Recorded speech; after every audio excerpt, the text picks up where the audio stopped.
Hello friends, welcome to my channel PCS with Chauhan. Guys, मेरा नाम है किया चौहान। यहाँ हम कर रहे हैं घटनासार, जो कि अप्रैल 2022 से 2023 तक की करंट अफेयर्स की बुक है। पार्ट 3 चल रहा है, यानी कि आर्थिक घटनाओं की वार्षिकी, अंतर्राष्ट्रीय घटनाओं की वार्षिकी। पार्ट 15 चल रहा है यहाँ पे। तो गाइस, अगर आपको मेरी वीडियोज़ पसंद आए तो लाइक करिएगा, एंड चैनल को सब्सक्राइब नहीं किया है तो कर लीजिएगा।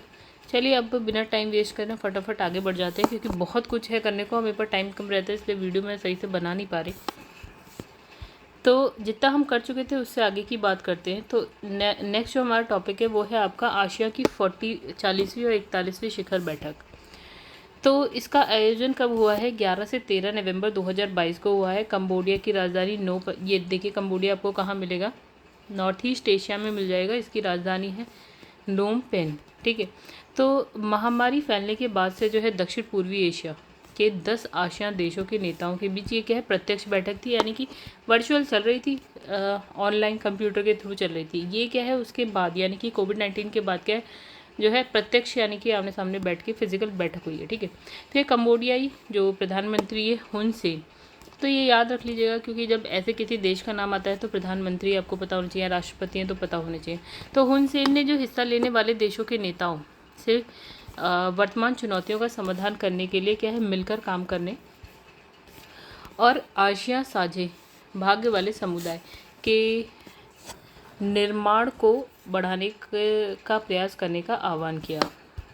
तो आसिया के वार्षिक शिखर सम्मेलन के साथ क्या है साथ ही 17वीं पूर्वी एशियाई शिखर सम्मेलन और आसियान +3 सम्मेलन का आयोजन किया गया। तो याद रखिएगा ये लाइन। आसिया शिखर सम्मेलन समानता क्या है, हर 2 बार, मतलब हर साल जो है 2 बार, क्रमशः पहली छमाही और जो है दूसरी, यानी कि 6 महीने के अंतर पर होता है। और इस वर्ष का जो सम्मेलन है वो भी क्या है, महामारी के प्रभाव के कारण एक साथ आयोजित किया गया, मतलब 2 बार ना करके 1 बार। तो सम्मेलन में क्या है, हुन सेन ने स्वागत भाषण देते हुए कहा कि 2022 आसिया की स्थापना का कौन सा है, 55वां वर्षगांठ है। ठीक है।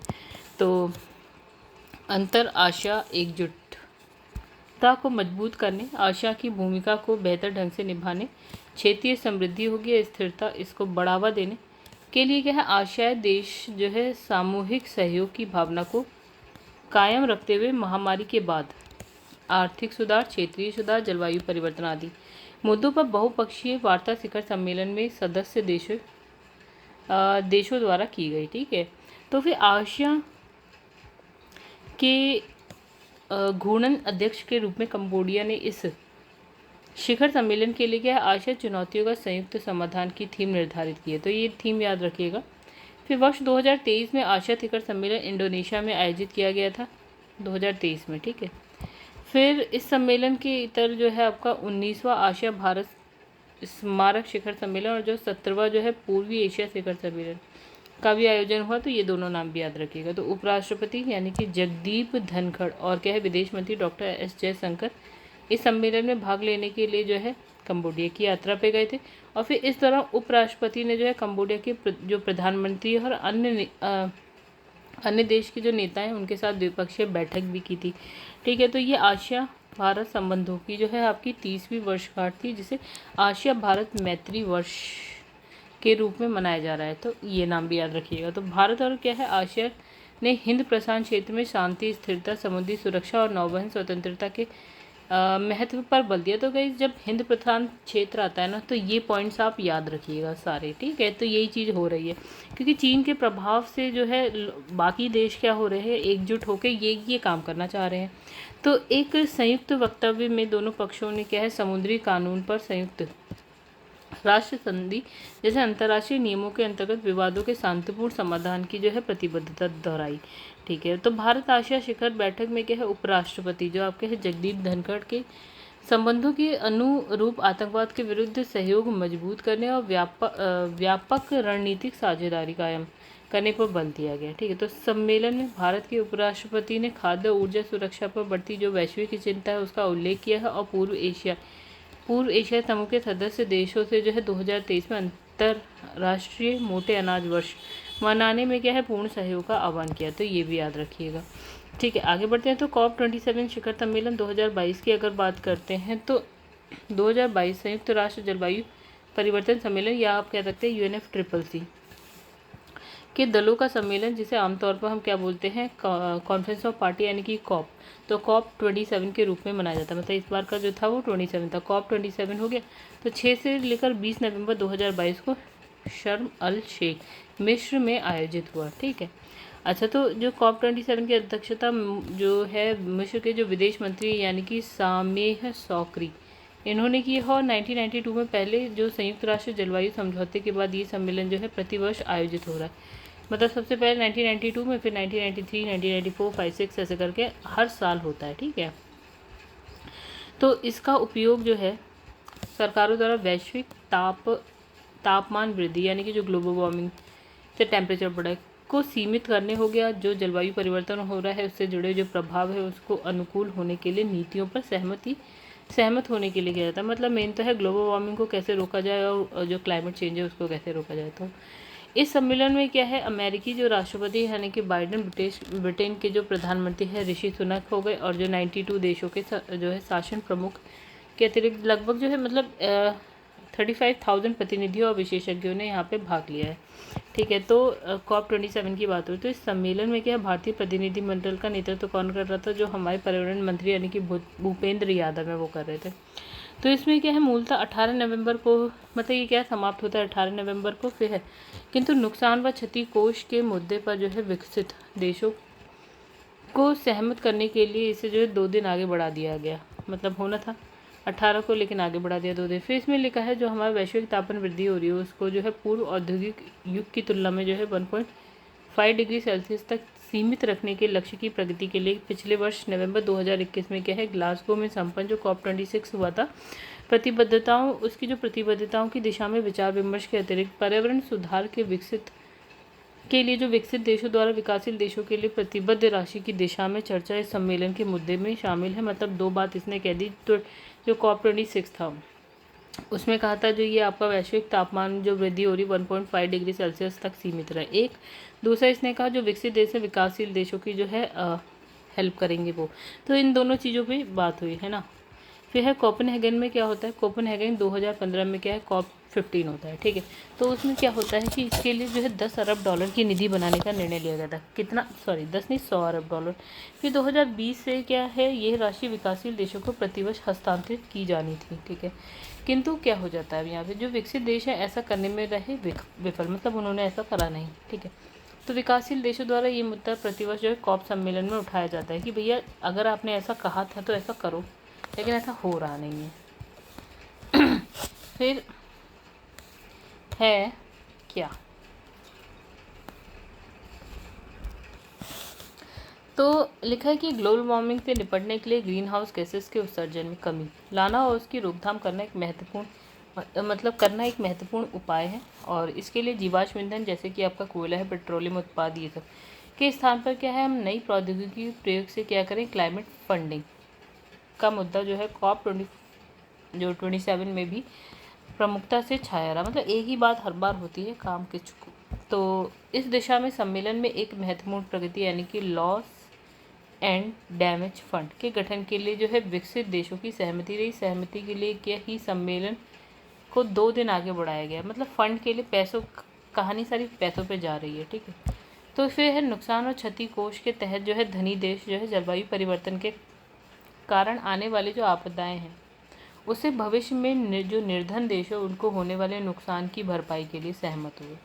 ठीक है। तो लॉस एंड डैमेज के लिए बनने वाले फंड के स्वरूप पर कोई निर्णय कॉप 27 में नहीं हो सका। देखिए ये भी होगा कुछ नहीं इसमें भी। तो ये भी तय नहीं हुआ कि इस फंड की बात हुई लेकिन कुछ निर्णय ही नहीं निकलता, मतलब कुछ रिजल्ट नहीं आता। तो ये भी तय हुआ कि इस फंड में कौन सा धनी देश कितना योगदान देगा। इस मुद्दे को अगले सम्मेलन के लिए टाल दिया गया, यानी कि 1 साल के लिए टाल दिया गया। तो इनके लिए 1 साल कुछ नहीं होता, और 1 साल बहुत होता है अगर आप कार्बन डाइऑक्साइड या ग्लोबल वार्मिंग की बात करते हैं या फिर क्लाइमेट चेंज की बात करते हैं, उसमें 1 साल बहुत होता है, लेकिन इनको बहुत नहीं लगता है। तो मतलब टाल देने का मतलब क्या है। तो UNFCCC की पार्टियों की आगामी सम्मेलन जो है कॉप 26 जो है आपका कहाँ पे, UAE के दुबई में जो है 30 नवंबर से लेकर क्या है दिसंबर, यानी कि अब नवंबर दिसंबर में होगी 2023 में, मतलब इसी साल। ठीक है, चलिए आगे बढ़ते हैं। तो 15 नवंबर 2022 को वैश्विक जनसंख्या जो है 8 अरब के पार हो गई। ठीक है। तो तो संयुक्त राष्ट्र संघ के आर्थिक और सामाजिक मामलों के विभाग की एक रिपोर्ट के अनुसार विश्व की कुल जनसंख्या 60 से 8 अरब होने में लगभग जो है 12 साल लगे। ठीक है, 7 अरब थी, 7 से 8 अरब तक आने में क्या लग गए 12 साल। ठीक है, और 8 से 9 अरब तक पहुंचने में लगभग 15 वर्ष लगेंगे। ठीक है, तो इस प्रकार सन 2037 में वैश्विक जनसंख्या 9 अरब होगी। ठीक है, तो संयुक्त राष्ट्र जनसंख्या दिवस के अवसर पर जारी एक रिपोर्ट में बताया गया कि विश्व की 50% से अधिक जनसंख्या जो है 7 देशों यानी 50% तो सिर्फ 7 देशों में रहती है। उसमें सबसे ऊपर नाम है चाइना और फिर आते हम, फिर आता है America, Indonesia, Pakistan, Nigeria, Brazil. सातों के नाम याद रखना क्रम से। फिर 2030 तक क्या है, पृथ्वी पर कुल जो जनसंख्या यहाँ लिखी है 8.5 अरब और 2050 में 9.7 अरब होगी। 2080 के दशक तक 10.4 लिखी है। ठीक है, अब 2100 तक ये जो है स्थिर रहने के बाद इसमें गिरावट आने लगेगी। मतलब ये हो जाएगा कुछ ऐसा कि मतलब इस तरह से बढ़ते बढ़ते फिर स्थिर हो जाएगी और फिर जो है जनसंख्या आपकी क्या होने लगेगी, गिरने लगेगी। अच्छा, रिपोर्ट के अनुसार 2023 में भारत की जो जनसंख्या है चीन की जनसंख्या से अधिक हो जाएगी। मतलब ये जो चल रहा है साथ, इसी में हम चीन को पीछे छोड़ देंगे, ऐसा रिपोर्ट में कहा गया। तो संयुक्त राष्ट्र के आर्थिक और सामाजिक मामले के विभाग की वर्ष 2022 में क्या है, वर्ल्ड पॉपुलेशन प्रोस्पेक्टस शीर्षक से जारी जो है द्विवर्षीय रिपोर्ट में बताएगी 2050 तक विश्व जनसंख्या में होने वाली वृद्धि में 50% वृद्धि 8 देशों में होगी। तो मतलब जो वृद्धि होगी 2050 तक, कौन कौन से देश हैं, कॉन्गो, मिस्र, Ethiopia, Bharat, Nigeria, Pakistan, Philippines, Tanzania. China इसमें नहीं है लेकिन हम हैं। ठीक है, तो रिपोर्ट के अनुसार वर्तमान में विश्व की 2/3 जनसंख्या ऐसे देशों में रहती है जहां प्रजनन दर कितना है, 2.1 है। ठीक है, या उससे कम है। ठीक है, तो प्रजनन दर को इस स्तर पर आ जाने से जो है जनसंख्या स्थिर बनी रहती है। प्रजनन दर में आ रही इस गिरावट के चलते सब सहारा अफ्रीका, लैटिन अमेरिका हो गया, एशिया के कुछ भागों में कुल जनसंख्या में कार्यशील जनसंख्या यानी जो कार्य जनसंख्या होती है यानी कि 25 से लेकर 64 जो नौकरी वोकरी करते हैं, अपना घर चलाते हैं, का भाग जो है बढ़ रहा है। ठीक है, तो आयु संरचना में इस परिवर्तन के चलते क्या है, आर्थिक वृद्धि में तेजी और क्या है, प्रति व्यक्ति आय में वृद्धि के लाभ, जिन्हें क्या है डेमोग्राफिक डिविडेंड कहा जाता है, प्राप्त होगा। मतलब अगर ये वाला आयु वर्ग बढ़ रहा है तो मतलब ये होती है अच्छी बात।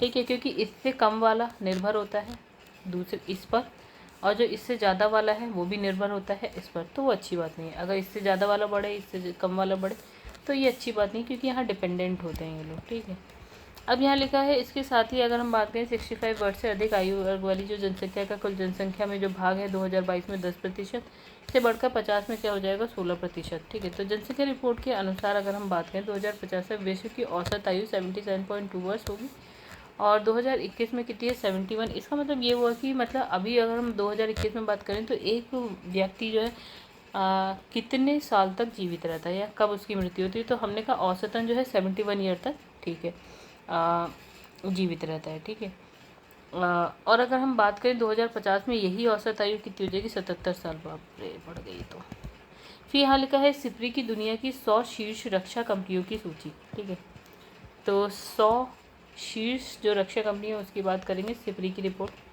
अब यहाँ लिखा है भारत सरकार के स्वामित्व वाली 2 रक्षा कंपनियां, हिंदुस्तान एरोनॉटिकल लिमिटेड यानी कि HAL हो गई, भारत इलेक्ट्रॉनिक्स लिमिटेड यानी कि BL हो गई। तो याद रखिए HLBL को Stockholm International Peace Research Institute द्वारा जारी दुनिया की 100 शीर्ष रक्षा कंपनियों की सूची में शामिल किया गया, यानी कि भारत की 2, HAL तो आप वैसे ही याद रखिएगा, और BEL। ठीक है, ये दोनों है। अच्छा, तो सिप्री द्वारा जो है 5 दिसंबर 2022 को जारी रिपोर्ट में क्या है, हथियारों की बिक्री और HAL को जो है $3.3 बिलियन के साथ 42वां स्थान मिला है। और जो दूसरा हमारा, तो इसने कहा और मतलब HAL को 2022 वाली जो रिपोर्ट है 42nd, 2021 वाले में जो है आपका कितना स्थान था, 63rd था, यानी कि 63rd से पहुंच गए 42 पे। अच्छा, HAL भारतीय वायुसेना के लिए क्या है, LCA तेजस, Su-30 MKI जैसे लड़ाकू विमान हो गया, LCH प्रचंड जैसे हेलीकॉप्टर हो गए, ट्रेनर विमान हो गए, परिवहन विमान, इन सब का निर्माण करता है। ठीक है, अब बात करें अगर BL की, तो सशस्त्र बलों के लिए क्या है, उन्नत इलेक्ट्रॉनिक उपकरण बनाती है। पिछले साल जो है HAL BL के अलावा जो है भारतीय आयुध कारखाने को शीर्ष 100 में शामिल किया गया था। ठीक है, तो दुनिया की जो ये 100 जो है रक्षा कंपनियां, शीर्ष 100 रक्षा कंपनियों की कुल हथियार की बिक्री 2021 में 2021 में हथियार की बिक्री कितनी करी, $592 बिलियन करी है। और 2020 में जो है आपका 2020 की तुलना में जो है आपका वृद्धि हुई है 1.9% की। ठीक है, तो दुनिया की शीर्ष 100 रक्षा कंपनियों में क्या है, अगर हम बात करें USA की, तो 40 कंपनियां शामिल हैं। 5 कंपनियों में सभी अमेरिकी हैं। शीर्ष 5 में जो है सारी अमेरिकी कंपनीज हैं। और चाइना की कितनी हैं, 8 कंपनियां। भारत की कितनी हैं, 2 हैं। ठीक है, तो रिपोर्ट के अनुसार अमेरिकी कंपनी की कुल हथियार की बिक्री में जो है 51% जो टोटल हथियार की बिक्री हो रही, तो अमेरिका की 51%, चाइना 18%, ब्रिटेन 6.8%, फ्रांस 4.9% की हिस्सेदारी। ठीक है, वहीं अगर हम रशिया की बात करें तो 3%। ठीक है, तो अब यहाँ देखिए क्या लिखा है, भारत। सऊदी अरब के बाद जो है हथियार का दुनिया का दूसरा सबसे बड़ा क्या है, आयातक है, यानी कि सबसे ज़्यादा हथियार आयात करने में सबसे पहले नाम आता है सऊदी अरब का, फिर आता है भारत का। अच्छा, अमेरिका और चीन के बाद रक्षा पर दुनिया का तीसरा सबसे बड़ा अधिक खर्च करने वाला देश भी है। ठीक है, भारत, यानी कि सबसे ज़्यादा खर्च कौन करता है, अमेरिका करता है, उसके बाद चीन करता है, उसके बाद कौन करता है, हमारा भारत करता है। ठीक है, अब यहाँ लिखा है BBC द्वारा जारी 100 सबसे प्रभावशील महिलाओं की सूची की बात करते हैं। तो इसमें लिखा है BBC यानी कि ब्रिटिश ब्रॉडकास्टिंग कॉरपोरेशन। तो इसने क्या करा कि दिसंबर 2022 में पहले सप्ताह में दुनिया की जो 100 सबसे प्रभावशील महिलाएं हैं उनकी सूची जारी करी है, जिनमें क्या राजनीति, विज्ञान, खेल, मनोरंजन, साहित्य जैसे क्षेत्र शामिल हैं। मतलब इन क्षेत्रों से महिलाएं शामिल हैं। तो इसमें 4 भारतीय महिलाओं का स्थान है। एक है अभिनेत्री प्रियंका चोपड़ा जोनास, मतलब निक जोनास, तो इनका नाम है पूरा प्रियंका चोपड़ा। ठीक है, लेखिका है गीतांजलि श्री, फिर है इंजीनियर और अंतरिक्ष यात्री क्या है शिरीषा बंदला, और फिर है सामाजिक कार्यकर्ता स्नेहा जवाले। इन चारों का नाम है इसमें। तो ये जो वार्षिक सूची है वो आपका अंतर्राष्ट्रीय स्तर पर महिलाओं की उपलब्धियों के आधार पर बनाते हैं। ज़मीनी स्तर के स्वयं सेवकों से लेकर क्या है वैश्विक नेताओं तक साक्षात्कार, वृत्त चित्रों, विशेषताओं की एक समर्पित श्रृंखला के माध्यम से BBC द्वारा दुनिया भर में महिलाओं के अनुभवों पर ध्यान केंद्रित करने के लिए क्या है इसका उपयोग किया जाता है। ठीक है, तो इस साल पहली बार जो है BBC में पहली 100 महिलाओं में से कुछ उन महिलाओं को नामांकित करने के लिए कहा है जिन्हें वे 2022 की सूची में जगह पाने के लायक समझते थे। तो मतलब अब आई है उनका नाम जो 2022 में आने चाहिए थे, मतलब उन्हें लगता था ये भी होने चाहिए। तो सूची में शामिल वैश्विक स्तर की महिलाओं में यूरोपीय आयोग के अध्यक्ष यानी कि उर्सुला वॉन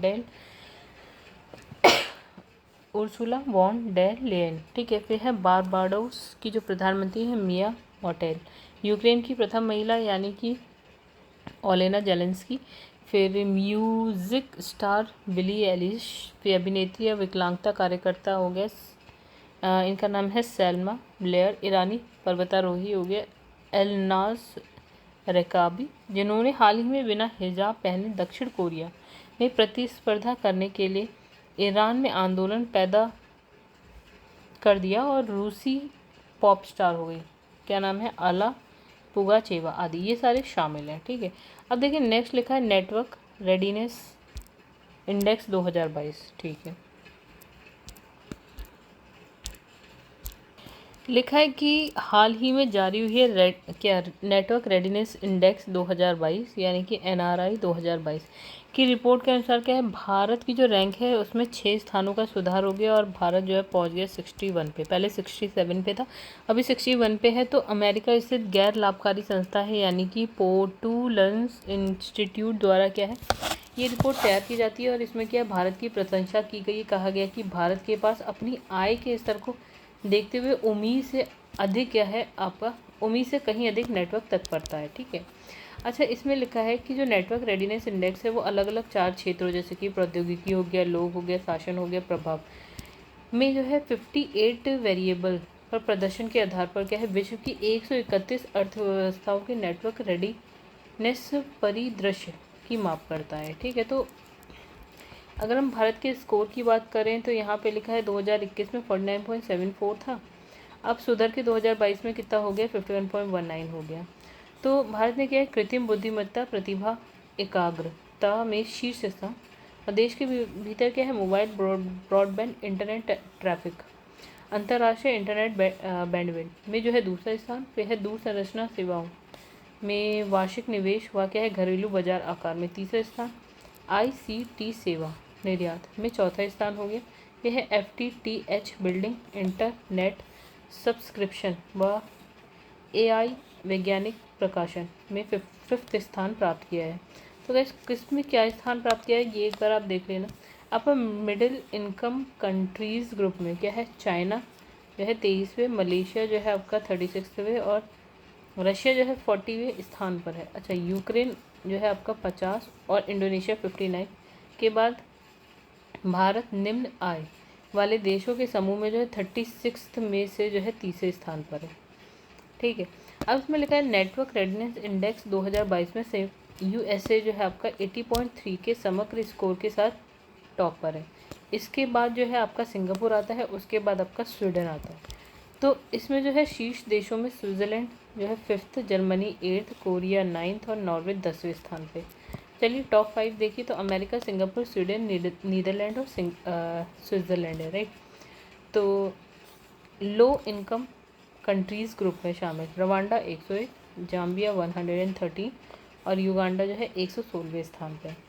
नेक्स्ट इसमें है कि जलवायु परिवर्तन प्रदर्शन सूचकांक 2023 की अगर हम बात करें तो German watch new climate institute और क्लाइमेट एक्शन नेटवर्क द्वारा जारी जो ये सूचकांक है इसमें 59 देश, ठीक है, CCPI सूचकांक जो है इसमें 59 देशों में से जो भारत जो है 2 स्थान का सुधार हुआ है और हम पहुंच गए हैं 8वें रैंक पे। ठीक है, अब इसमें है कि ग्रीन हाउस गैस उत्सर्जन ऊर्जा उपयोग श्रेणी में भारत को उच्च रेटिंग दी गई है। ठीक है, वही जलवायु नीति और नवीकरणीय ऊर्जा श्रेणियों में भारत की जो रेटिंग है वो मध्यम। तो CCPI राष्ट्रीय अंतर्राष्ट्रीय जलवायु नीति में पारदर्शिता को सक्षम करने का एक क्या है साधन है। CCPI 59 देशों यूरोपीय संघ के जलवायु परिवर्तन की तुलना प्रदर्शन की तुलना में करने के लिए एक मानकीकृत ढांचे का उपयोग करता है जो वैश्विक ग्रीन हाउस गैस उत्सर्जन का 92% से भी अधिक जिम्मेदार है। तो इसमें क्या है 3 पर्यावरण गैर सरकारी संगठन द्वारा इसे प्रकाशित किया गया है। कौन कौन? German watch, new climate institute और क्लाइमेट एक्शन नेटवर्क की रैंकिंग इस बात पर आधारित है कि देश 2030 तक अपने उत्सर्जन को आधा करने के लिए क्या प्रयास कर रहे हैं। तो पहले 3 स्थानों के लिए क्या है रैंक किसी भी देश को नहीं मिली है क्योंकि किसी भी देश ने जो समग्र रूप से उच्च रैंकिंग प्राप्त करने के लिए सभी सूचकांक श्रेणी में अच्छा प्रदर्शन नहीं किया है। अगर हम बात करें 3 स्थान तो किसी को नहीं मिले। चौथे नंबर की बात करें तो डेनमार्क का नाम आता है, 5वें में स्वीडन है, 6ठे में चिली है, 7वें में मोरक्को है एंड 8वें नंबर पे हम खुद हैं, भारत है। ठीक है, अब चीन जो ग्रीन हाउस गैसेस का सबसे बड़ा उत्सर्जक है इस साल जो है उसकी जो रैंकिंग है उसमें 13 रैंक की गिरावट आ गई है और ये पहुंच गया है 51वें स्थान पर और वहीं अमेरिका 52 पे पहुंच गया। ठीक है, तो देखिए पहला दूसरा तीसरा स्थान किसी का नहीं, 4th Denmark, then Sweden, Chile, Morocco, Bharat, एंटोनिया एंड देन नॉर्वे। अब लिखा है इस रैंकिंग में पहले 3 स्थान पर कोई नहीं है क्योंकि ये वही बात लिखी है, कुछ नया नहीं लिखा। तो रैंकिंग में ईरान की भी लिखी है 63, सऊदी अरब 62, कजाकिस्तान 61। इनका प्रदर्शन जो है सबसे ख़राब है। अब इसमें जलवायु परिवर्तन सबसे बुरा प्रदर्शन करने वाले 5 देशों की अगर बात करें तो देखिए सबसे बुरा है ईरान का, उससे थोड़ा सा सही होगा सऊदी, और उससे थोड़ा सा सही कजाकिस्तान, उससे थोड़ा सा सही होगा कोरिया गणराज्य, फिर उससे थोड़ा सा सही रशिया, मतलब रशिया भी बहुत नीचे चल रहा है। फिर इसमें क्या है सूचकांक में देशों का आकलन 4 श्रेणियों के अंतर्गत 14 संकेतकों पर लेकर जो है हम इसका आकलन करते हैं। 4 श्रेणियाँ कौन कौन सी है यहाँ देखिए, यहाँ पे लिखा है GHG उत्सर्जन, ग्रीन हाउस गैस उत्सर्जन। ठीक है। समग्र स्कोर का 40% ये इसमें हम लेते हैं, जैसे 100% है तो उसमें 40% ये इसको लिया गया है कि ग्रीन हाउस गैसेस का उत्सर्जन कितना हो रहा है, और 20% यह है कि नवीकरणीय ऊर्जा पर क्या काम हो रहा है, 20% लिया गया है कि ऊर्जा उपयोग कैसा हो रहा है, 20% लिया गया है कि जो जलवायु नीति है उस पर। तो भारत जो है टॉप 5 में है, ठीक है। तो इसे का G20 देशों में सर्वोच्च स्थान सूचकांक में मिला है। अब लिखा भारत अपने 2030 उत्सर्जन लक्ष्यों को पूरा करने के रास्ते पर जो 2 डिग्री सेल्सियस से नीचे के परिदृश्य के अनुकूलन है। हालांकि नवीकरणीय ऊर्जा मार्ग 2030 लक्ष्य के लिए जो है ट्रैक पर नहीं है। कौन? भारत। ठीक है, आगे बढ़ते हैं। तो इसने लिखा पिछले जलवायु परिवर्तन प्रदर्शन सूचकांक के बाद से भारत ने अपने राष्ट्रीय स्तर पर निर्धारित योगदान को अपडेट किया है। 2070 के लिए नेट शून्य उत्सर्जन लक्ष्य की घोषणा करी। अच्छा, नेट ज़ीरो का अर्थ क्या हुआ? वातावरण में डाली गई जो ग्रीन हाउस गैस है और बाहर निकाली गई ग्रीन हाउस गैस के बीच क्या है, संतुलन प्राप्त करना। मतलब जितनी हम डालेंगे उतनी ही आप निकालेंगे, ठीक है। अब देखिए, रिपोर्ट में आगे कहा गया कि भारत उन 9 देशों में शामिल है जो वैश्विक कोयला उत्पादन के 90% के लिए क्या है, जिम्मेदार है। 2030 तक अपने तेल और गैस उत्पादन को 5% से अधिक बढ़ाने की भी योजना बना रहा है, जो 1.5 डिग्री सेल्सियस लक्ष्य से मेल नहीं खाता है। चलिए, अब यहाँ नेक्स्ट जो है वो है ICAO द्वारा जारी वैश्विक विमानन सुरक्षा रैंकिंग 2022, ठीक है। तो अंतर्राष्ट्रीय नागरिक उड्डयन संगठन द्वारा दिसंबर 2020 में जारी वैश्विक विमानन सुरक्षा रैंकिंग में जो भारत दुनिया के शीर्ष 50 देशों में आता है, ठीक है। तो प्रमुख सुरक्षा तत्वों के प्रभावी कार्यान्वयन के मामले में भारत की जो रैंक है ना, चीन 49, इजराइल 50 और तुर्की 54 से आगे बढ़कर कितनी है, 48 है भारत की। उसका जो स्कोर कोई नहीं पूछा। 4 साल पहले भारत की जो रैंक थी वो थी 102 और अभी कितनी हो गई, 48 हो गई। सॉरी, में लिखा है कि रैंकिंग में भारत और जॉर्जिया का स्थान है 48, राइट। पाकिस्तान जो है 100वें स्थान पर है। फिर में ICAO मानकों के तहत जो है 6 क्षेत्रों के प्रभावी कार्यान्वयन को स्वीकार किया गया, यानी लोग, ORG, PEL, OPS, AIR, NAGA, ठीक है। तो लोग की लोग नहीं, लेग की बात करें तो प्राथमिक उड्डयन कानून, विशिष्ट परिचालन नियम, सुरक्षा मुद्दे के समाधान, निगरानी दायित्व शामिल है। फिर इसमें लिखा है ORG की बात करें तो नागरिक उड्डयन संगठन, और PEL कार्मिक लाइसेंस और प्रशिक्षण, OPS में विमान संचालन, AIR में वायुयान की उड़ान योग्यता, और AGM में क्या है, एरोड्रम और क्या है, ग्राउंड एड है, ठीक है। तो वैश्विक विमान सुरक्षा रैंकिंग में भारत का शीर्ष 50 में शामिल होना इस बात की पुष्टि करता है कि भारत ने अपनी हवाई यात्रा सुरक्षा में काफ़ी सुधार किया है। तो रैंकिंग में अगर हम बात करें, फर्स्ट नंबर पे है सिंगापुर, दूसरे नंबर पे है UAE, फिर है हमारा तीसरे नंबर पे दक्षिण कोरिया है। तो इसने कहा कि अन्य देशों की बात करें, चौथे नंबर पे फ्रांस, देन आपका आइसलैंड है, देन ऑस्ट्रेलिया है, कनाडा है, ब्राज़ील है, आयरलैंड है, चिली है। टॉप 10 देख लिया। तो इस रैंकिंग में दुनिया के कुल कितने देश हैं, 187 को रैंक दी गई है। तो वही है रैंक टॉप 10 देखिए, सिंगापुर, UAE, दक्षिण कोरिया, फ्रांस है, आइसलैंड है, Australia, Canada, Brazil, Ireland and Chile है, ठीक है। नेक्स्ट कह रहे हैं सामूहिक हत्याओं के जोखिम वाले देशों की सूची में भारत जो है 8वें स्थान पर है। मतलब US थिंक टैंक यानी कि अर्ली वार्निंग प्रोजेक्ट की जो है रिपोर्ट जारी हुई है, और भारत जो है भारत उन देशों में जो है 8वें स्थान पे है। 2022 और 23 में जो है सामूहिक हत्या के लिए सबसे अधिक जोखिम में है, ठीक है। अब इसमें लिखा है कि 2022-23 में रिपोर्ट में कहा कि पाकिस्तान इस वर्ष की सूची में जो है टॉप पे है। तो कहीं पाकिस्तान भी है टॉप पे। लगातार तीसरी सूची है जिसमें जो है पाकिस्तान जो है टॉप पे है। दूसरे स्थान पे बात करें तो येमेन है, तीसरे में म्यांमार है, फिर इथियोपिया है, नाइजीरिया, अफगानिस्तान 7वें नंबर पे, और हम जो हैं अपने 8वें नंबर पे, ठीक है। तो तो भारत जो है ना इस रिपोर्ट में स्वीडन, सोमालिया, सूडान कहाँ मिलेगा आपका 90 नंबर पे, सूडान जो कि आपको मिलेगा अफ्रीका महाद्वीप पे, ठीक है। सोमालिया अफ्रीका महाद्वीप पे, फिर है सीरिया हो गया, इराक हो गया, आपका जिम्बाब्वे, इन सब के प्रदर्शन खराब है, ठीक है। फिर 2021-22 में रिपोर्ट के अनुसार भारत जो है पिछले 5 वर्षों के लिए जो है शीर्ष 15 सबसे अधिक जोखिम वाले देशों में दूसरे स्थान पर था, ठीक है। ये परियोजना यूएसए के होलोकॉस्ट मेमोरियल संग्रहालय में नरसंहार की रोकथाम के लिए जो है साइमन स्कॉट केंद्र और डार्टमाउथ कॉलेज में Dickey Center of International Understanding की एक क्या संयुक्त पहल है। चलिए अब है state of global water resources report 2021।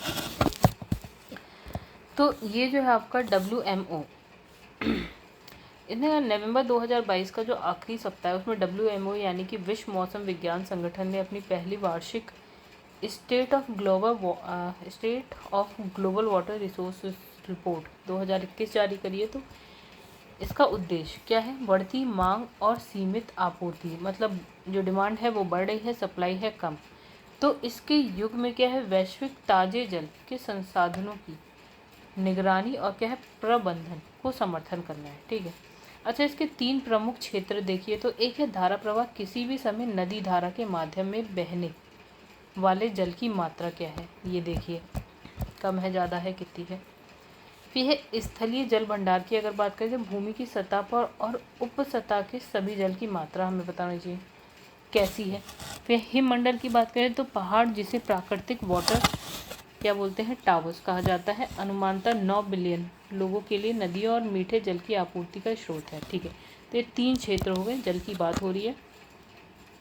2021 और 18 की अगर हम बात करें इसके बीच की, तो UN वाटर ने बताया कि सभी प्राकृतिक आपदाओं का 74% जल से संबंधित है।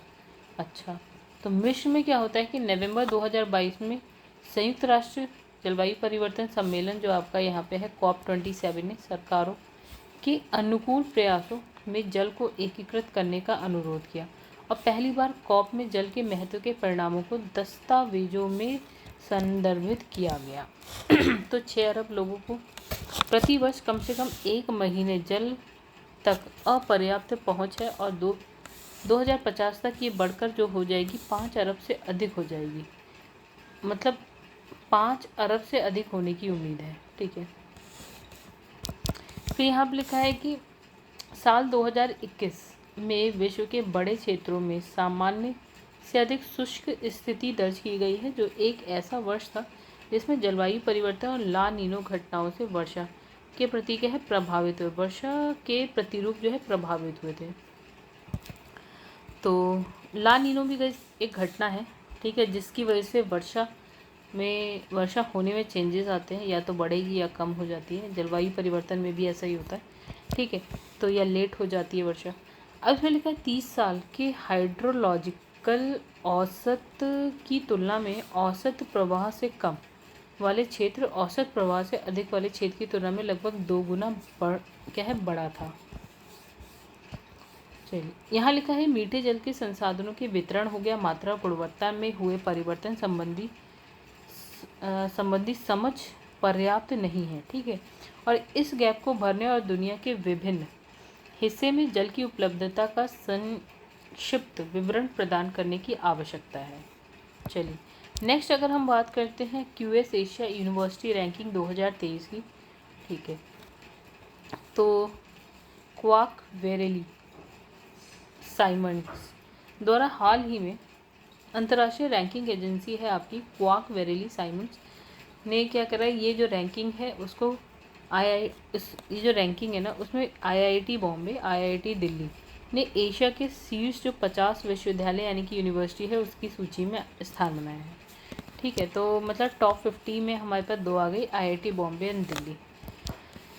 तो भारतीय विज्ञान संस्थान यानी कि IISc अगर बेंगलुरु की बात करें तो देश के शीर्ष विश्वविद्यालयों में 30 नंबर पे है और कुल 19 जो भारतीय यूनिवर्सिटी उसमें टॉप 200 की सूची में अपनी जगह बनाई है। तो क्यूएस एशिया यूनिवर्सिटी रैंकिंग 2023 की अगर हम बात करें तो आईआईटी बॉम्बे जो ओवरऑल 40वें स्थान पे है, ठीक है, और भारत के सभी संस्थानों में शीर्ष पर है, ठीक है, मतलब एशिया में 40वें पे, भारत में पहले पे। आईआईटी बॉम्बे के बाद आईआईटी दिल्ली आता है, 46 पे आता है, और दोनों आईआईटी को एशिया के शीर्ष विश्वविद्यालय की जो शीर्ष 50 की सूची है उसमें शामिल कर लिए गए। तो सूची में शामिल सभी जो आपकी इंडियन यूनिवर्सिटी है उसने अपनी शैक्षणिक प्रतिष्ठा और इंटरनेशनल रिसर्च नेटवर्क के मामले में सुधार किया है। तो क्यूएस एशिया यूनिवर्सिटी रैंकिंग 2023 में जो हम इंडियन जो इंस्टीट्यूट्स हैं उसकी बात करते हैं, तो देखिए टॉप 50 की बात करें तो भारत, ये टॉप 200 का है, तो उसमें भारत के कौन कौन से, 48 नंबर पे आपका आता है आईआईटी बॉम्बे, 46 पे आता है आईआईटी दिल्ली, फिर 52 पे है आता है आईआईएससी बेंगलुरु, ठीक है, फिर 53 पे आता है आईआईटी मद्रास, फिर 61 पे है आईआईटी खड़गपुर, 66 आईआईटी कानपुर, 85 पे है दिल्ली विश्वविद्यालय, और फिर है 114 पे आईआईटी रुड़की। टोटल जो 200 वाली रैंक है ना उसके अंदर भारत की ये सब है। 119 पे जवाहरलाल नेहरू विश्वविद्यालय दिल्ली, 124 पे आईआईटी गुवाहाटी, 173 पे आपका वेल्लोर प्रौद्योगिकी संस्थान VIT, ठीक है, फिर उसके 181 पे कलकत्ता विश्वविद्यालय, 182 पे है जादवपुर विश्वविद्यालय, 185 पे है अन्ना विश्वविद्यालय एंड 185 पे चंडीगढ़ विश्वविद्यालय और आईआईटी इंदौर भी है। 188 पे है आपका बिट्स पिलानी एंड देन 188 पे ही जामिया मिलिया इस्लामिया दिल्ली भी है, और फिर है 200 पे है एमटी यूनिवर्सिटी नोएडा, ठीक है। तो क्यूएस एशिया यूनिवर्सिटी रैंकिंग 2023 में शीर्ष प्रदर्शन के मामले में चीन का जो है पेकिंग विश्वविद्यालय पहले नंबर पे है, वहीं नेशनल यूनिवर्सिटी ऑफ सिंगापुर दूसरे, सिंधु विश्वविद्यालय चीन जो है 3rd नंबर पे है, university of Hong Kong 4th number पे है, नॉनयंग टेक्नोलॉजिकल यूनिवर्सिटी सिंगापुर जो है 5th नंबर पे है। तो नेक्स्ट हम बात करेंगे ग्लोबल हंगर इंडेक्स 2022 की। तो दुनिया के विभिन्न देशों में क्या है भूख की स्थिति को प्रदर्शित करने से संबंधित क्या है आपका ये इंडेक्स यानी कि रिपोर्ट ग्लोबल हंगर रिपोर्ट आती है, ठीक है। तो वैश्विक स्तर पर जो है 15 अक्टूबर 2022 को जारी हुई है। टोटल देश इसमें जो देखे गए हैं 136 की बात हो रही। तो इसमें जो भारत में भूख की स्थिति को न केवल गंभीर श्रेणी में दिखाया गया है बल्कि विगत वर्षों की तुलना में क्या है और ख़राब बताया गया है।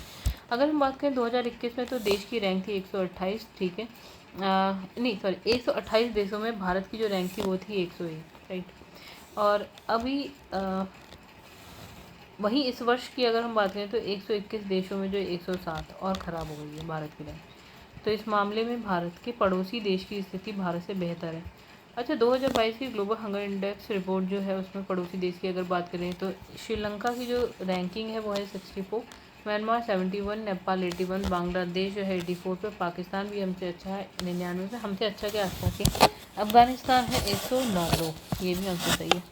भारत का स्थान जो है नहीं, अफगानिस्तान का 109, भारत का स्थान 107 है, और अफगानिस्तान को छोड़कर सभी जो भारत के पड़ोसी देश थे उनकी स्थिति जो भारत से बेटर है, ठीक है। तो यहीं पे वो वाली बात हुई, आगे बढ़ते तो 136 देशों के लिए जो ग्लोबल हंगर इंडेक्स जो है उसके स्थान पर जो है उसके इस आधार पर भूखमरी की स्थिति का आकलन इस वर्ष की रिपोर्ट में किया गया। तो इसमें कहा आंकड़ों का, इसमें जो है आंकड़ों का संग्रह जो है संग्रह हंगर इंडेक्स की गणना हेतु इस वर्ष किया गया था किंतु अपर्याप्त आंकड़ों के चलते क्या 121 देशों के लिए ही रैंकिंग का निर्धारण किया गया और भारत जो है 107 पे, ठीक है। तो मतलब बात हो रही थी 136, सबके आंकड़े हमें मिल नहीं पाए, 121 देशों के मिल गए, जिसमें जो भारत की रैंकिंग 107 है। विकसित देशों के लिए क्या है सूचकांक आकलित नहीं किया गया, ठीक है। तो भूख के मामले में जो देश भारत से भी खराब स्थिति में है तो उसमें अगर हम बात करें गए नाइजीरिया हो गया, अफगानिस्तान के अतिरिक्त हो गया जाम्बिया हो गया, लाइबेरिया, कॉन्गो, चैड, येमेन हो गया, ठीक है। तो ये इनकी स्थिति बहुत ख़राब है। भूख के मामले में भारत की स्थिति चिंताजनक ही विगत वर्षों में तो यहाँ लिखा है कि भूख के मामले में भारत की स्थिति चिंताजनक ही विगत वर्षों में बनी हुई है, ठीक है। विगत वर्षों में नहीं, विगत वर्षों से बनी हुई है। और हाल ही के वर्षों में क्या है 2019 में अगर बात करें तो 117 देशों में 102, स्थान था। और हम 2020 की बात करें तो 107 देश में 94 था और 2021 में 116 देशों में 101वां स्थान था भारत का। तो भूख की स्थिति के आकलन के लिए जो है तैयार किए जाने वाले ग्लोबल हंगर जो इंडेक्स है उसका जो मान है 0 से लेकर 100 तक होता है। अच्छा, ये जो सूचकांक का मान जितना अधिक होता है तो जो क्या होता है, भूख की स्थिति उतनी ही अधिक जो है विकराल होती है, यानी कि स्थिति बहुत बुरी होती है। तो और वहीं अगर मान जो है कम होगा तो स्थिति बेहतर होगी। ठीक है, तो इस इंडेक्स के आधार पर क्या है, संबंधित देशों में भूख की स्थिति का आंकलन इस प्रकार किया जाता है। मतलब एक तो हो गई आपका 0 से लेकर 9.9 तक। ठीक है, तो इसमें होगा जो हंगर इंडेक्स में भूख की स्थिति का मान तो लो है। ठीक है, और 10 से 19.9 तक करें तो मॉडरेट होता है। 20 से लेकर 39.9 तक करें तो सीरियस हो गया। और 35 से लेकर हमारा 49.9 तक करें तो क्या है, अलार्मिंग है। और 50 से अधिक की बात करें तो क्या है, एक्सट्रीमली अलार्मिंग। ठीक है, मतलब बहुत ख़राब। अब 2022 में बात करें तो 49 देशों के लिए क्या इस इंडेक्स का मान 9.9 से कम बताया गया। मतलब 49 देशों में क्या है, 9.9 से कम था। तो इसमें जो 17 देश रहते हैं जिसके लिए सूचकांक 5 से कम है, जैसे कुवैत हो गया, एस्टोनिया हो गया, क्यूबा हो गया, टर्की। तो कैसे एक चीज़ गलत हो गई, तो कई फिर से देखते हैं। तो 5 से कम में है कुवैत है, एस्टोनिया है, क्यूबा है, टर्की है, यूक्रेन है, बेलारूस है, मोंटेनेग्रो है, नॉर्थ मैसेडोनिया हो गया, उरुग्वे आदि। मतलब इसके अतिरिक्त चीन भी इसमें शामिल है। 5 से कम सूचकांक वाले इन देश सभी 17 देशों की संयुक्त रूप से क्या है, शीर्ष रैंक प्रदान करते मतलब प्राप्त करते हैं। ठीक है, तो इसमें क्या जो लो वाली स्थिति है इसमें 49 देशों में UAE आ गया, ब्राज़ील है, बुल्गारिया है, सऊदी अरब है, अर्जेंटीना है, रूस, ईरान, ये सब है।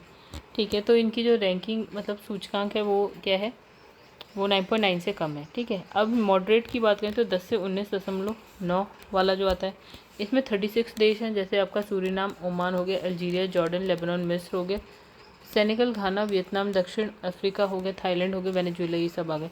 तो इसके अतिरिक्त श्रीलंका, बांग्लादेश, म्यांमार, नेपाल भी इसमें शामिल है। अब वहीं अगर हम बात करें तो अगर हम बात करें 20 से लेकर 34.9 में, तो भारत सहित 31 देश इसमें। तो इसमें क्या भूख की गंभीर स्थिति वाले देश माने गए हैं ये। ठीक है, तो इसमें जो है भारत के लिए सूचकांक स्कोर 29.1 आकलित किया गया और इसमें लिखा 107वां स्थान दिया गया भारत को। तो इसमें भूख की गंभीर स्थिति वाले देशों की इस श्रेणी में वर्गीकृत अन्य देशों में क्या है, बोत्सवाना, गाम्बिया हो गया, Pakistan, Ethiopia, Tanzania, Kenya, Cambodia, Haiti और सूडान आते हैं। अच्छा, अब 35 से लेकर अगर हम 49.9 तक जाएँ तो 9 देश हैं यहाँ पे। तो चैड, कॉन्गो, मेडागास्कर हो गया। ठीक है, फिर इसमें है अफ्रीकी गणराज्य हो गया, येमेन हो गया, ये सब शामिल है। अब 4 अन्य देश की अगर बात करें तो बुरुंडी हो गया आपका, सोमालिया, दक्षिण सुदान, सीरिया हो गया इसमें। ठीक है, अभी तो अब तो यहाँ जो 9 देश थे उनकी जो स्थिति है वो क्या है, अलार्मिंग।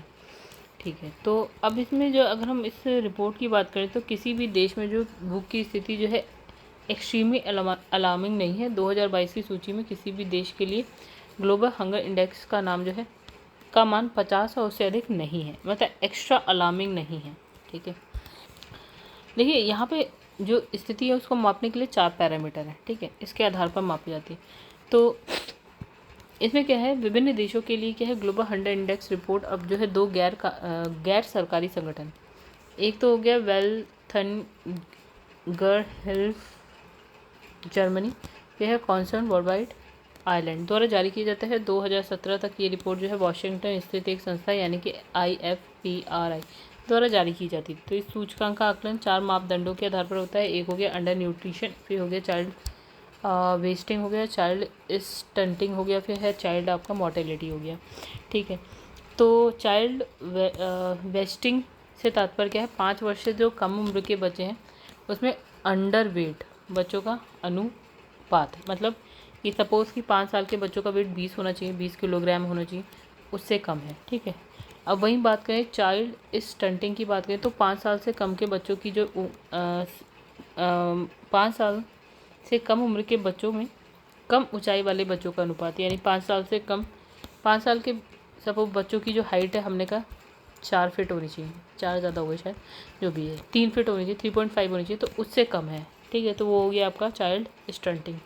अच्छा, यहाँ पे लिखा है वेल्थ, हंगर, हेल्थ और कंसर्न वर्ल्ड वाइड द्वारा तैयार की गई ग्लोबल हंगर इंडेक्स 2022 रिपोर्ट को भारत सरकार ने अस्वीकार करते हुए कहा है कि इस रिपोर्ट में भारत की छवि को एक ऐसे राष्ट्र के रूप में दिखाया है जो अपनी जनसंख्या की खाद्य सुरक्षा और पोषण संबंधी ज़रूरतों को पूरा नहीं करते।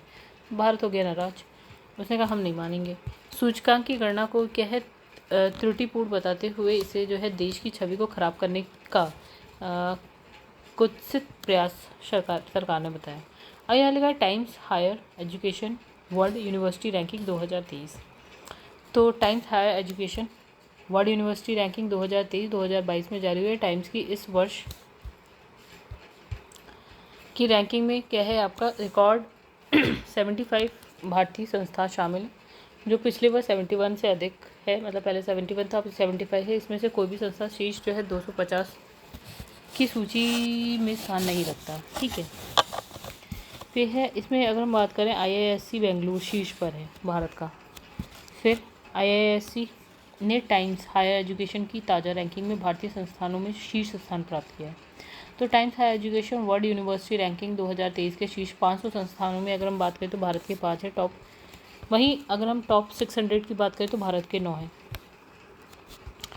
तो Indian institute of science, JSS, academy of higher education and research, Shoolini university of technology and management science, Alagappa university and Mahatma Gandhi university ने जो है शीर्ष 500 में अपनी जगह बनाई है। IIT रोपड़, IIT हैदराबाद, जामिया मिलिया और फिर है सविता यूनिवर्सिटी टॉप 600 में है।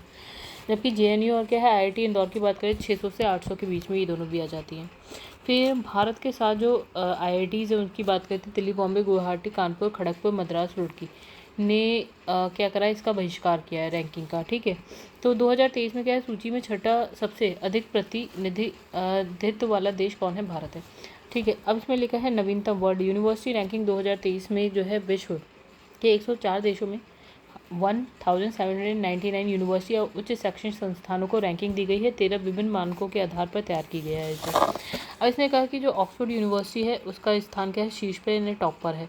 उसके बाद हार्वर्ड यूनिवर्सिटी आती है, कैम्ब्रिज यूनिवर्सिटी। अच्छा, तो ऑक्सफोर्ड यूनिवर्सिटी कहाँ है, यूके में। हार्वर्ड यूनिवर्सिटी कहाँ है, अमेरिका में है। कैम्ब्रिज यूके में है आपका। स्टैनफोर्ड अमेरिका में है। फिर है मैसाचुसेट्स यूनिवर्सिटी ऑफ टेक्नोलॉजी जो है अमेरिका में, इनका स्थान आता है, ठीक है।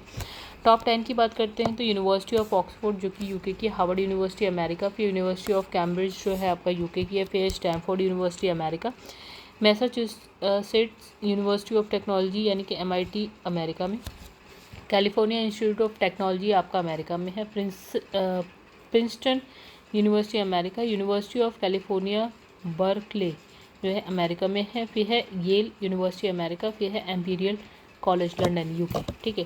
फिर नेक्स्ट हम बात करेंगे COP 27 यानी कि कॉन्फ्रेंस ऑफ पार्टी 27 जलवायु शिखर सम्मेलन में 9 देश यानी कि ग्लोबल ऑफ शोर विंड अलायंस की सदस्यता ग्रहण करी। 9 देशों ने ग्लोबल ऑफ शोर विंड अलायंस की सदस्यता ग्रहण करी। तो नवंबर 2022 में क्या होता है, जो COP 27 जलवायु शिखर सम्मेलन है उसमें क्या है, विश्व अपतटीय पवन गठबंधन के लिए क्या है 9 नवंबर 2022 को 9 देशों ने इस पर हस्ताक्षर किया, ठीक है। तो कौन कौन से 9 देश, Britain, Germany, USA, Belgium, Colombia, Ireland, Norway, Netherland and Japan, ठीक है। तो ऑस्ट्रेलिया ने भी क्या है इसमें हाल ही में शामिल होने की घोषणा कर दी।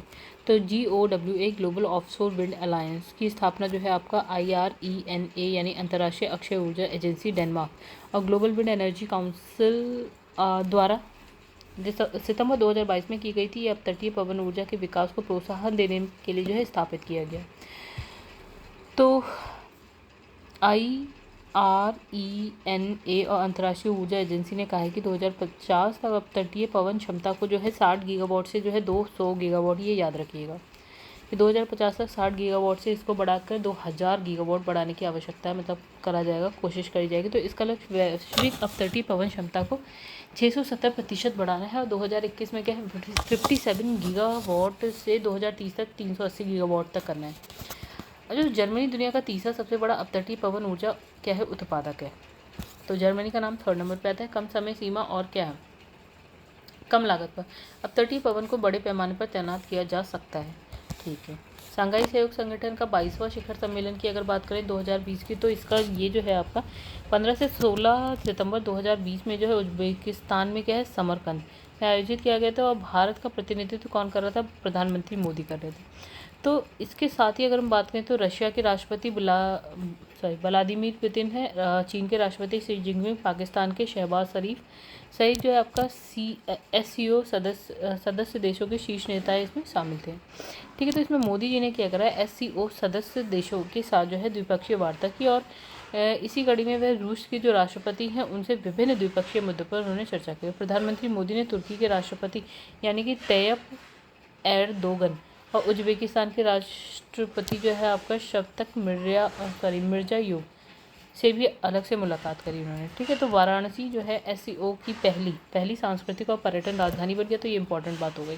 ठीक है। तो वाराणसी शहर को शिखर सम्मेलन के दौरान जो है 6 से 16 सितंबर को शंघाई सहयोग संगठन की पहली सांस्कृतिक और पर्यटन राजधानी घोषित किया गया। और इसमें जो है SCO नेताओं ने जो है वाराणसी को वर्ष 2022-23 के लिए समूह की पहली पर्यटन सांस्कृतिक राजधानी के रूप में समर्थन दिया। Important question. चलिए फिर इसमें समरकंद घोषणा क्या है? समरकंद क्या है? वही जहाँ पे ये हुआ है सम्मेलन।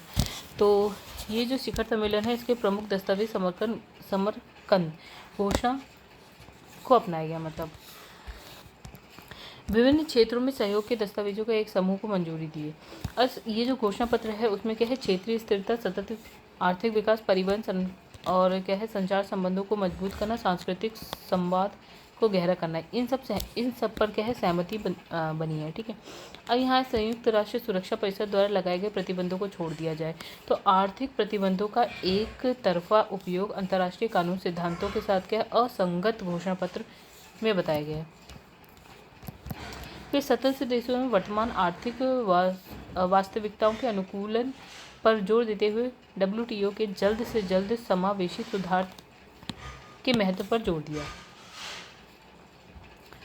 तो SCO ने क्या करा, दुनिया भर में आतंकवादी कृत्यों की निंदा की और आतंकवाद का समर्थन करने वाली स्थितियों को खत्म करने की संकल्प लिया। ठीक है। आतंकवाद के लिए कहा यह है आपका। इसमें क्या है, सदस्य देशों ने दुनिया में निरंतर परमाणु निशस्त्रीकरण के संकल्प को दोहराया। और जो SCO के विस्तार और अंतर्राष्ट्रीय सहयोग को मजबूत करने के क्षेत्र में सुरक्षा और स्थिरता सुनिश्चित करने में मदद मिलेगी। अच्छा, भारत को मिली SCO 2023 की मेज़बानी। मतलब भारत अगले वर्ष यानी कि 2000 मतलब यही इसी वर्ष 2023 में क्या है, SCO शिखर सम्मेलन की मेज़बानी करेगा। और ये जो है आपका 23वां शिखर सम्मेलन होगा। ठीक है। तो इसकी अध्यक्षता अगली अध्यक्षता उज्बेकिस्तान से ग्रहण की जाएगी। भारत ने जो इसकी अध्यक्षता है वो किससे ग्रहण करी? उज्बेकिस्तान से। तो इस पर क्या है कि चीन के राष्ट्रपति शी जिनपिंग ने भारत को इसके लिए शुभकामनाएं दी और पूर्व सहयोग की बात कही। अच्छा, तो SCO की सदस्य देशों की संख्या 8 है और पिछले साल जो है तुर्की को 9वें सदस्य बनाया गया था। बेलारूस की पूर्णकालिक सदस्य बेलारूस भी क्या है, इसकी पूर्णकालिक सदस्य चाहता है। अभी जो टोटल सदस्य हैं 9 हैं। लास्ट बना था जो 9वां था वो तुर्की था। फिलहाल भारत, चीन, रूस, Pakistan, Kazakhstan, Kyrgyzstan, Tajikistan, Uzbekistan इसमें शामिल है। अफगानिस्तान, बेलारूस, ईरान, मंगोलिया को जो है इसका पर्यवेक्षक का दर्जा मिला है। ठीक है। अब वहीं 6 देश, एक चीज़ और, तो इस 9वां सदस्य जो है तुर्की को जो है ना सदस्य बनाने की बात की गई थी। ठीक है। बना नहीं है अभी। अब इसमें क्या है कि 6 देश यानी कि अजरबैजान हो गया, आर्मेनिया, कंबोडिया, नेपाल, तुर्की और जो श्रीलंका को क्या है एक संवाद भागीदार राष्ट्र का यानी कि डायलॉग पार्टनर दर्जा दिया गया है। मुख्यालय इसका हो गया बीजिंग में। ठीक है, चाइना में। फिर मानव विकास सूचकांक रिपोर्ट 2021-22 की अगर हम बात करें तो 8 सितंबर 2022 को UNDP द्वारा जारी मानव विकास, ये जो United nation human development index है, उसमें भारत जो है 191 देशों में कौन से स्थान पे? 132। ठीक है। और पिछले वर्ष था 131 पे, अभी हो गया 132 पे। अच्छा, तो कोविड-19 महामारी के प्रकोप, यूक्रेन पर रूस का आक्रमण, जलवायु संकट ने जो है 90% देशों के मानव विकास सूचकांक पर प्रभाव डाला है। ये चुनौतियां भारत के मानव विकास मूल्य के लिए भी जिम्मेदार थीं और जो 2021-22 में गिरकर कितनी 0.633 हो गई। नए विश्लेषण के अनुसार क्या है, इस कमी ने देश को मध्यम मानव विकास श्रेणी में रखा है। यूएनडीपी की मानव विकास सूचकांक रिपोर्ट में जहां शीर्ष पर स्विट्जरलैंड है, वहीं सबसे नीचे कौन है? दक्षिणी सूडान, अफ्रीका का। तो देखिए यहाँ पे टॉप कंट्रीज़ की बात करते हैं, स्विट्ज़रलैंड, नॉर्वे, थर्ड पे है आइसलैंड, देन हांगकांग है, ऑस्ट्रेलिया है, डेनमार्क है, स्वीडन है, आयरलैंड है, जर्मनी है, 10th पे है नीदरलैंड। तो दोस्तों भारत के पड़ोसी देशों की बात करें, चीन, भूटान, बांग्लादेश और श्रीलंका की रैंकिंग जो है भारत से अच्छी है। नेपाल, पाकिस्तान, म्यांमार जो है HDI में भारत से नीचे है। तो इसमें जो है श्रीलंका 73, श्रीलंका की जो रैंक है वो 73 है, चाइना 79, भूटान 127, बांग्लादेश 129, नेपाल 143 है आपका, 149 पे है आपका म्यांमार, 161 पे है आपका पाकिस्तान। अच्छा यहाँ पे ख़राब रैंकिंग देखिए, सबसे ख़राब दक्षिणी सूडान, उससे थोड़ी सी चैड, फिर नाइजर, फिर दक्षिणी अफ्रीकी गणराज्य, फिर है बुरुंडी की। ठीक है, तो ये रैंक जो है किसी देश के स्वास्थ्य, शिक्षा, औसत आय की स्थिति को दर्शाता है और 4 मापदंड पे बनता है ये। फिर जन्म के समय जीवन प्रत्याशा 1 हो गई। दूसरा है स्कूली शिक्षा औसत के औसत वर्ष, यानी कि कितने वर्ष तक आप स्कूली शिक्षा ली, और इसके अपेक्षित वर्ष, और क्या है प्रति, मतलब स्कूली शिक्षा के अपेक्षित वर्ष और प्रति व्यक्ति जो है सकल राष्ट्रीय आय की बात होती है। तो इस पे आधारित है इसकी रैंकिंग। ठीक है, अच्छा भारत की स्थिति की बात करें यहाँ पे, तो वैश्विक रुझानों के तहत के भारत जो है HDI में 2018 में इसका जो स्कोर था 0.645 था, 2021 में बात करें तो 0.633 है, यानी कि कम हो गया। ठीक है, और गिरावट को जन्म के समय गिरती जो जीवन प्रत्याशा है ना, उसके लिए जिम्मेदार ठहराया गया। मतलब जो जैसे ही जन्म होता है बच्चा, जिसमें मर जाता है वो वाला। तो इसके अलावा क्या है, भारत में स्कूली शिक्षा की अपेक्षा जो है 11.9 वर्ष है। स्कूली शिक्षा जो है 11.9 वर्ष है। अगर नॉर्मली हम देखें तो अगर आप 3 साल पे एडमिशन ले लेते हैं तो 3 से 5 साल, यानी कि फर्स्ट में आप 5 साल में आते हैं। अगर आप 12th करनी है तो 12 + 3 कर दीजिए तो 15, एटलीस्ट 15 साल होनी चाहिए। यहाँ पे 11.9 है। ठीक है, स्कूली शिक्षा के अपेक्षित वर्ष 11.9 है और औसत वर्ष 6.7 है। वहीं अगर हम ये बात करें प्रति व्यक्ति सकल राष्ट्रीय आय की बात करें तो कितनी है, 5.25 लाख है।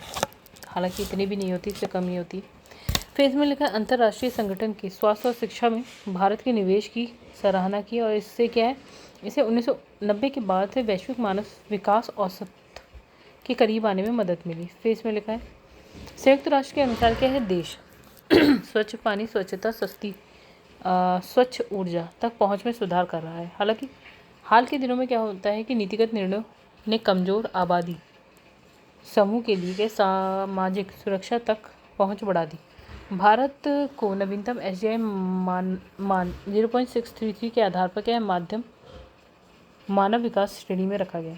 तो 119 देशों की सूची में क्या है, भारत का स्थान 132 है। ठीक है, और स्कोर क्या है, 0.633 है।